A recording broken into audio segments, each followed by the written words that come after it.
सोमपाल ने जलपान किया और खा पीकर अंगोछा से हाथ मुंह पोंछा। फिर अपनी पत्नी से बोला, अच्छा अब मैं बाजार जा रहा हूँ, कुछ शाम के लिए सब्जी आदि लानी हो तो बता दो। सोमपाल की पत्नी ने घरेलू सामान की सूची उसको पकड़ा दी और अंदर चली गई। सोमपाल ने बाहर अहाते से अपने बैलों को खोला और उसकी रस्सी पकड़कर चल दिया। सोमपाल गिरधरपुर नामक गांव का रहने वाला था और खेती बाड़ी का काम करता था। वैसे तो वह बहुत ही सीधा साधा था, कभी किसी से कोई मतलब नहीं रखता था, लेकिन एक उसमें खास बात थी, अगर कोई उसको परेशान करता तब वह बदला लिए बिना मानता नहीं था। उसको छेड़ना ऐसा लगता था कि जैसे बर्र के छत्ते में हाथ डाल दिया हो, इसलिए कोई उसके मुंह नहीं लगता था और वह भी किसी से मतलब नहीं रखता था। वैसे उसका स्वभाव अच्छा था।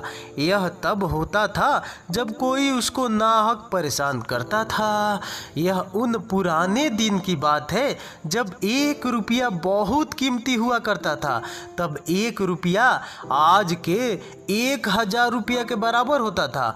अचानक बीमारी से सोमपाल का एक बैल मर गया था। अब उसका एक ही बैल रह गया।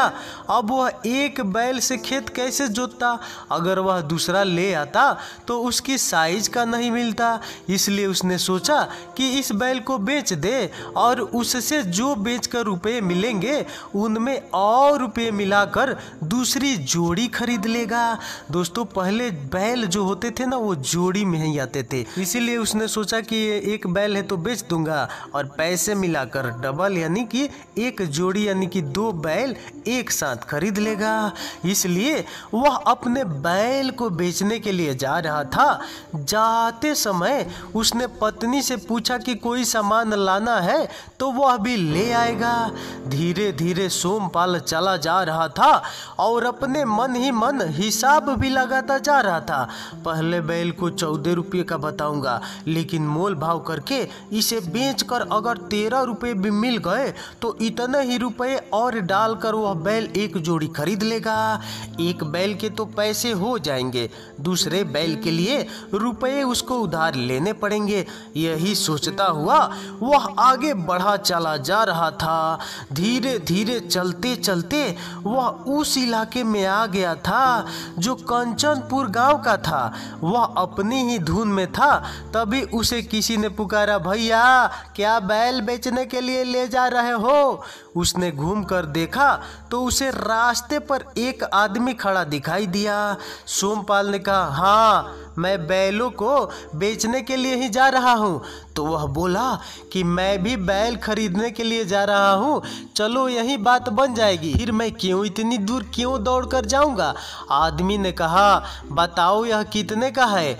सोमपाल ने कहा, मैं तो सिर्फ 14 रुपये में बेचने की सोच रहा था, लेकिन जब यह बिक जाएगा तो मैं 13 रुपये में ही बेच दूंगा, इससे कम पैसा नहीं लूंगा। इस पर बहुत जोर से हंसकर वह बोला, यह 13 रुपये का? यह तो 13 रुपये का कहीं से भी नहीं दिखता। तो सोमपाल ने चिढ़कर कहा, तो तुम्हें कितने का लगता है? उसने कहा, मैं तो इसका 2 रुपये लगाता हूँ, बैल 2 रुपये का मिलता है। ऐसा कहकर वह चल दिया और 2 रुपये लगाने वाला ग्राहक भी उसके साथ ही चल दिया। जब वे काफी दूर निकल आए तब उसे एक और आदमी खड़ा दिखाई दिया। उसने पूछा कि भाई आप लोग कहाँ जा रहे हैं? सोमपाल ने जवाब दिया, हम बाजार जा रहे हैं इस बैल को बेचने के लिए। अच्छा, वह खुश होकर बोला, क्या यह बैल बिकाऊ है? और क्या, मैं जा किस लिए रहा हूँ? सोमपाल ने जवाब दिया, मैं भी तो बैल ही खरीदने के लिए जा रहा हूँ, बताइए यह कितने रुपए को बेचोगे? तो मैं ही खरीद लेता हूँ। सोमपाल ने कहा कि मैंने इन भाई साहब को भी बताया था कि 14 रुपये का है, लेकिन यही रास्ते बिक जाएगा तो मैं 13 रुपये में बेच दूंगा, इससे 1 रुपया भी कम नहीं लूँगा। तब वह आदमी आंखें चौड़ी करते हुए बोला, 13 रुपये में तो बहुत ज़्यादा है। तो सोमपाल ने कहा, तू कितने में लेना चाहते हो? उस आदमी ने जवाब दिया, मैं तो 2.5 रुपये में लेना चाहता हूँ। 2.5 रुपये में कहीं बैल मिलता है, कहकर सोमपाल आगे बढ़ गया। वह आदमी भी उसके पीछे पीछे चलने लगा। काफी दूर चलने के बाद तीनों एक घने पेड़ की छाया के नीचे पहुंच गए। वहां एक बूढ़ा बैठा हुआ था और वह तीनों बहस करते हुए चले जा रहे थे। देखो, तुम यह बैल मुझे 2.5 रुपये में दे दो। सोमपाल कह रहा था, नहीं, मैं 2.5 रुपये में नहीं लूंगा। जब इन तीनों लोगों की बहस को उस बूढ़े ने सुना तो उसने कहा कि भाई, क्या मामला है, तुम लोग आपस में क्यों लड़ रहे हो? वो दोनों आदमी कहने लगे, बाबा, हम बैल खरीदने जा रहे हैं और यह बेचने जा रहा है, तो हम इनसे कह रहे हैं सौदा पट जाए तो हमें ही दे दो। तभी बूढ़ा बोला, क्यों भाई, दे क्यों नहीं देते? सोमपाल बोला, कैसे दे दूं, यह तो बहुत सस्ता मांग रहे हैं। तो उस बूढ़े ने पूछा, कितने का मांग रहे हैं? तब उसने एक आदमी की तरफ इशारा करके बताया कि यह 2 रुपये का मांग रहे हैं और दूसरे की तरफ इशारा करते हुए बोला कि यह 2.5 रुपये का मांग रहे हैं। क्यों परेशान होते हो तुम? कहो तो मैं कुछ कहूँ? मेरी समझ में तो तुम लोग यही निपटारा कर लो, बाजार में जाकर क्या करोगे? बूढ़े ने कहा। सोमपाल ने कहा, बाबा, आप ही बता दीजिए, जो उचित दाम होंगे मैं ले लूंगा। मैं आप पर छोड़ता हूँ, आप जितने भी रुपए बताएंगे उतने ही रुपए ले लूंगा। सोमपाल ने सोचा कि यह तो बाहरी आदमी है, इससे क्या मतलब, यह तो सही रुपए ही बताएगा। इसी विश्वास के बूते पर उसने यह बात कह दी। बूढ़ा बोला, अच्छा भाई, अगर तुम कहते हो तो ठीक है, मैं फैसला कर देता हूँ, पर एक बात है, जो फैसला होगा वह तुम्हें मानना पड़ेगा, यह नहीं कि तुम बाद में पलट जाओ। सोमपाल ने कहा, नहीं नहीं, मुझे आप पर भरोसा है, आप जो भी फैसला सुनाएंगे मैं मान लूँगा। आप तो बाहरी है, मैं आप पर भरोसा करता हूँ। बूढ़े ने कहा, देखो, ना तुम्हारा यह 2.5 का और ना 2 का और ना ही तुम्हारा 13 का, यह बैल तुम्हारा 3 रुपये का है। यह बात सुनकर जिसने 2.5 रुपये लगाए थे उसने वह बैल खरीद लिया और सोमपाल का मुंह उतर गया। सोमपाल को काटो तो खून नहीं। सोमपाल ने चुपचाप वे रुपए रख लिए और भरे गले से अपने गांव की ओर चल दिया। 2-4 कदम चलने के बाद उसने सोचा कि आखिरी बार अपने बैल को देख लूं, तो जो उसने देखा उससे हैरान रह गया। वह बूढ़ा और दोनों खरीदार एक ही साथ हंसते बोलते हुए बैल को लिए चले जा रहे थे। अब उसे शक हुआ और उसने उन तीनों का पीछा किया। पीछा करते करते वह गांव के बाहर बनी एक झोपड़ी में जा पहुंचा। अब तीनों बैल को बाहर बांधकर झोपड़ी के अंदर चले गए और खूब हंस हंस कर बात करने लगे। आज अच्छा शिकार फंसा था। वास्तव में तीनों चंदरपुर के कुख्यात ठग थे। बूढ़े का नाम हारकू था और वे दोनों उसके बेटे थे, उनका नाम गिरधर और नटवर थे।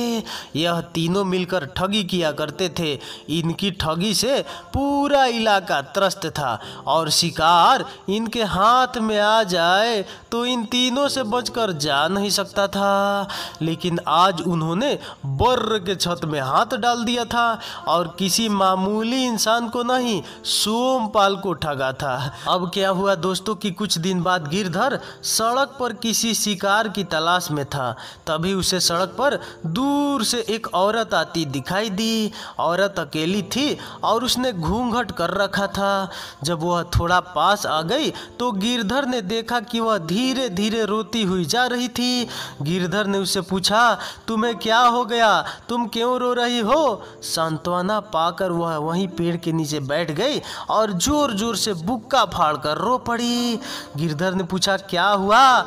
मैं क्या बताऊं, मेरे पति ने दूसरा विवाह कर लिया है और मुझको घर से निकाल दिया है। अब मैं कहाँ जाऊं, मेरा तो मायके में भी कोई नहीं है। ऐसा कहकर वह दहाड़े मार मार कर रोने लगी और अपनी आगे की कहानी नकियाते स्वर में सुनाने लगी। अरे तो तुम क्यों परेशान होती हो? घर घर से निकाल दिया है तो मेरे घर चलो, मैं तुम्हें रानी महारानी बना कर रखूँगा। उस आदमी के लिए क्यों रो रही हो जिसने तुम्हें घर से निकाल दिया?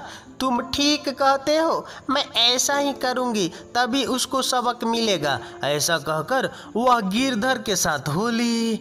आगे आगे गिरधर और पीछे पीछे वह औरत, दोनों आकर झोपड़ी में खड़े ही हो पाए थे कि तभी नटवर आ गया। अब क्या हुआ दोस्तों कि नटवर की आंखें, वो जो छोटा भाई था, उस औरत को देखते ही चौड़ी हो उठी और वह बोला, ए गिरधर, यह कौन है? गिरधर थोड़ा गुस्से से बोला, यह मेरी पत्नी और तुम्हारी छोटी बहू है, और कौन है? हाय, नटवर ने आश्चर्य से कहा, तुम्हारी पत्नी कहाँ से हो गई? तब गिरधर ने जवाब दिया, यह बेचारी अबला है, इसको पति ने इसके घर से निकाल दिया है, मैं इससे विवाह करूंगा तो यह मेरी पत्नी हुई कि नहीं? यह सुनकर नटवर गुस्से से उछल पड़ा, बोला, अरे धूर्त, तुझे मेरा जरा भी ध्यान नहीं आया? मैं तुझसे बड़ा हूँ, तेरा तो ब्याह फिर भी हो जाएगा, लेकिन मेरा नहीं हो पाएगा, इससे ब्याह मैं करूंगा। गिरधर को बहुत क्रोध आया, उसने कहा, वाह भाई वाह, यह कैसी नाइंसाफी है, यह मुझे मिली, मैंने इसे वचन दिया तो इससे ब्याह मैं ही करूंगा, तू कैसे करेगा? नटवर ने कहा, मेरे होते ऐसा नहीं हो सकता, दम है तो इसे ले जाकर दिखा। उन दोनों का झगड़ा बढ़ता गया, धीरे धीरे नौबत हाथापाई तक भी आ गई। इसी बीच में हरकू वहां आ गया। उसने देखा कि उसके दोनों बेटे लड़ाई लड़ रहे हैं तो वह चिल्लाकर बोला, क्या हो रहा है यह?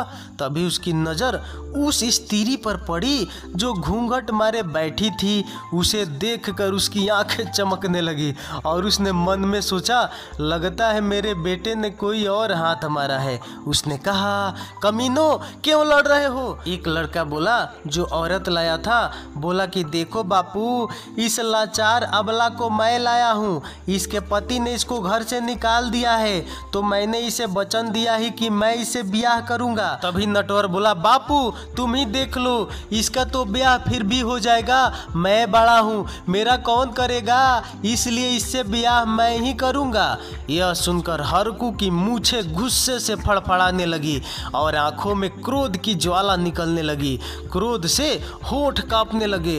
वह क्रोध से बोला, अरे दुष्टो कमीनो, तुम्हें जरा भी शर्म नहीं आई? तुम्हें अपने बाप का जरा भी ख्याल नहीं आया और तुम अपने अपने लिए लड़ रहे हो? तुम चुल्लू भर पानी में डूब मरो, जाओ बाजार से खरीदारी का प्रबंध करो, यह तुम्हारी अम्मा है, इससे ब्याह मैं करूंगा, तुम दोनों का ब्याह तो फिर भी होता रहेगा। यह सुनकर दोनों सन्न रह गए, पर मन मारकर अपने बाप की आज्ञा का पालन करने लगे। हरकू ने दिल दरिया करते हुए उन्हें रुपए दे दिए और आदेश दिया, जाओ बाजार से बढ़िया बढ़िया खाने पीने की सामग्री लेकर आओ। तभी औरत नकियाते स्वर में बोली, मुझे कढ़ी अच्छी लगती है। ठीक है, दही और खाने पीने की सामग्री भी लेके आ जाना। वे दोनों खाने पीने का इंतजाम करने के लिए बाजार चले गए। बाजार वहां से काफी दूर थी। हरकू की समझ में कम से कम 4-5 घंटों के लिए दोनों निकल गए थे। अब वह स्त्री से बोला, चलो रानी, बाहर धूप में क्यों बैठी हो, चलो अंदर चलकर बैठो। उसने उसकी बाह पकड़कर उसे चलने में सहारा दिया। बड़ी नजाकत से वह अंदर आई। हरकू ने उसके कंधे पर बड़े प्यार से हाथ रखते हुए कहा, रानी अब जरा अपना मुखड़ा तो दिखाओ। और अगला क्षण कयामत से भरा हुआ था। एकाएक गजब की फुर्ती से उस औरत ने हरकू को पटक दिया और उसकी छाती पर चढ़कर बैठ गई और दनादन दनादन गुस्से बरसाने लगी। हरकू को कुछ समझने का मौका ही नहीं मिला। उसके लोहे जैसे गुस्से की मार से हरकू बेदम हो उठा। दर्द से वह हाय हाय चिल्लाने लगा। तब तक गजब की फुर्ती दिखाते हुए उस स्त्री ने वहीं पड़ा हुआ बेलन उठा लिया। वह बेलन से उसकी कुटाई करने लगी और उसने हरकू से पूछा, अभी मैं तेरी जान ले लूँगा, नहीं तो बता तूने कहाँ कहाँ धन छुपा कर रखा है। ऐसा कहकर उसने हरकू के 2-3 बेलन और रसीद किए। हरकू कराहते हुए बोला, तू है कौन? उसने 2 बेलन और रसीद करते हुए कहा, मैं वही हूँ जिसका 13 का बैल तूने 3 में लिया। अब हरकू के ज्ञान चक्षु खुले। उसे लगा कि अब उसकी खैर नहीं, अगर उसने नहीं बताया तो यह आज उसका अंतिम दिन होगा। उसने जो भी धन इधर उधर छिपाया था, लूट के आभूषण, रुपए, पैसे सब बता दिए। उसने हरकू को चारपाई से बांधा और उसका इधर उधर छिपा हुआ धन ढूंढकर धन लेकर वहां से चंपत हो गया। हरकू दर्द से कराह रहा था, उसको प्यास भी लगी थी, मगर वह चारपाई से बंधा हुआ था, इसलिए हिल डुल भी नहीं सकता था। उसका जोड़ जोड़ दुख रहा था। जालिम निर्दयी ने इस तरीके से उसे मारा था कि ना तो खून निकला था, न हड्डी टूटी थी, मगर उसके गुम चोट खूब आई थी। धीरे धीरे 4-5 घंटे बीत गए, तब नटवर और गिरधर ने झोपड़ी में पदार्पण किया। झोपड़ी के बाहर से उन्होंने पुकारा, अम्मा, ओ अम्मा। वो दोनों ही अपनी अम्मा को रिझाने की कोशिश में थे, लेकिन अम्मा की कोई आवाज़ नहीं आई। बापू जरूर कराह रहे थे। जब वे अंदर घुसे तो उन्होंने देखा कि बापू चारपाई से बंधे कराह रहे हैं, सामान सब तीतर बीतर है। उन्होंने पूछा, क्या हुआ? अम्मा नहीं दिखाई देती? अरे भाड़ में गई अम्मा। हरकू यह सुनकर गालियां देने लगा और बोला, मुझे खोलो, जिसका 13 रुपये का बैल हमने 3 रुपये में लिया था वही वह था। हमसे बदला लेने के लिए भेष बदल कर आया था, माल मत्ता सब उड़ा ले गया। मुझे इतना मारा है कि देखो मेरी हालत। ऐसा कहकर वह कराने लगा। उन दोनों ने देखा तो सचमुच हरकू की हालत बहुत खराब थी। अब दोनों चिंता में बैठे थे। पूछा, क्या करूं बापू? अरे मैं मरा जा रहा हूं, पहले मेरी दवा का प्रबंध करो कम भक्तों। उन दोनों ने उसके लिए दवा का प्रबंध किया। वह दवा खाता रहा। 2-3 दिन तक उसका यही हाल रहा। दवा ने कोई खास फायदा नहीं किया। ऐसे 4-5 दिन बीत गए। जब जब पुरवैया चलती तो हरकू की चोटें कसकने लगती और वह कराहने लगता। दोपहर को बाहर आवाज आई, टूटी फूटी गोम चोट के लिए, रोगियों के लिए अचूक और सत्याराम दवा ले लो भाई। हरकू कराहता हुआ झोपड़ी में पड़ा था। उसने नटवर गिरधर को पुकार कर कहा, जाओ देखो कोई हकीम आया है, उसे बुला कर ले आओ। वे दोनों गए और शीघ्रता से उसको बुला कर ले आए और उससे कहा, यह मेरे बापू रात में गिर पड़े थे, इनको चोट लग गई थी, इनको दवा दे दो। हकीम ने उनको देखा और अनुभवी हकीम की तरह जहां उसके सबसे ज्यादा दर्द हो रहा था, हाथ रखकर पूछा, यहाँ सबसे ज्यादा दर्द हो रहा होगा? तो तीनों के मुख पर तारीफ के भाव आ गए कि हकीम कितने अनुभवी हैं। उन्होंने कहा, हाँ, यहाँ पर सबसे ज़्यादा चोट है। फिर उसने दूसरी जगह हाथ रखकर कहा, यहाँ भी चोट होगी? तब वे और भी ज़्यादा प्रभावित हो गए। हाँ हकीम साहब, आप तो बहुत ही अनुभवी है। हाँ, यहाँ भी चोट है। ठीक है, मैं इस चोट को बिल्कुल ठीक कर दूंगा। इनके लिए अभी तेल बनाता हूँ। ऐसा कहकर उसने अपनी पेटी खोली। पेटी में से कई तरह की जड़ी बूटियां निकाल कर रखी। फिर उन दोनों से कहा, इनको तो मैं बिल्कुल ठीक कर दूंगा, लेकिन 2-3 चीजें इसमें और पड़ेगी। इनकी हालत ज्यादा गंभीर है, यह तुम्हें बाजार से ला कर देनी पड़ेगी। गिरधर बोला, ठीक है, लिख कर दो। गिरधर जो हकीम ने बूटी बनाई थी उसको लेने के लिए बाजार में चला गया। हकीम बूटियों को निकाल कर पीसने लगे। थोड़ी देर बाद उनके माथे पर चिंता की लकीरें उभरी, जिन्हें देखकर नटवर ने कहा, क्या हुआ हकीम जी? क्या बताऊं, बुढ़ापा आ गया है, भूल जाता हूँ, मुख्य जड़ी तो रह ही गई। नटवर ने कहा, कोई बात नहीं, आप जड़ी का नाम लिखिए, मैं लेकर आता हूँ। हकीम ने जड़ी का नाम लिखकर पर्ची नटवर को थमा दी और नटवर भी बाजार के लिए निकल गया। हकीम जी दवा कूटने पीसने के इमाम दास्ते को किनारे पर रखकर और उसका मूसल लेकर हरकू की छाती पर चढ़ बैठा और पूछा, यहाँ पर तुम्हारे सबसे ज्यादा दर्द है। ऐसा कहकर उसने 2 गुस्से रसीद किए। हरकू की सांस ऊपर की ऊपर और नीचे की नीचे रह गई। उसने संशय भरी आवाज में पूछा, तू कौन है?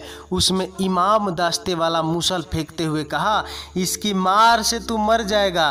पहले उसने हरकू की खूब धुनाई लगाई, फिर बोला, मैं वही हूँ जिसका 13 का बैल तूने 3 में लिया था। बता दोस्तों, मुझे हंसी आ रही है। अगर आपको कहानी में और मेरी हंसी भी आप सुन लिए होंगे, अब तो काट नहीं सकता हूँ, तो एक कमेंट ज़रूर कर दीजिए, लाइक भी कर दीजिए, कमेंट कीजिए कि आपको कैसा लग रहा है कहानी, मज़ा आ रहा है या नहीं, ज़रूर कमेंट कीजिए। उसके बाद वो जो हकीम बनकर आया था, जिनका बैल लिया गया था, वो बोला, बता तूने कहाँ कहाँ धन गाड़ कर रखा है, बोल, नहीं तो मैं तेरी अभी यह लीला समाप्त करता हूँ। ऐसा कहकर उसने इमाम दास्ते वाला मूसल उठाकर उसकी तरफ जैसे ही मारने के लिए उठाया, हरकू गिड़गिड़ाया, नहीं मैं बताता हूँ, देखो यहाँ चूल्हे के पास गड़ा है। हकीम ने चटपट हरकू को बांध कर डाल दिया और चूल्हे के पास से खोद कर धन निकाल लिया। उसके बाद उसके पास आकर बोला, और बता। हरकू मुंह बंद किए रहा।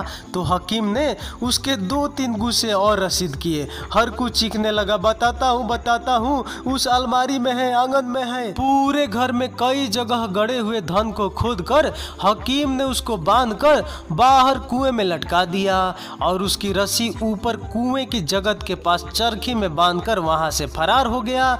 बाजार से जब जड़ी बूटी लेकर गिरधर और नटवर लौटे तो उन्होंने देखा उनका पूरा घर खुदा पड़ा था और हकीम का कहीं अता पता नहीं था। उन्होंने पुकारा, बापू कहाँ हो? बापू की कोई आवाज नहीं आई। दोनों भाई गर्मी में प्यास के मारे व्याकुल हो गए थे।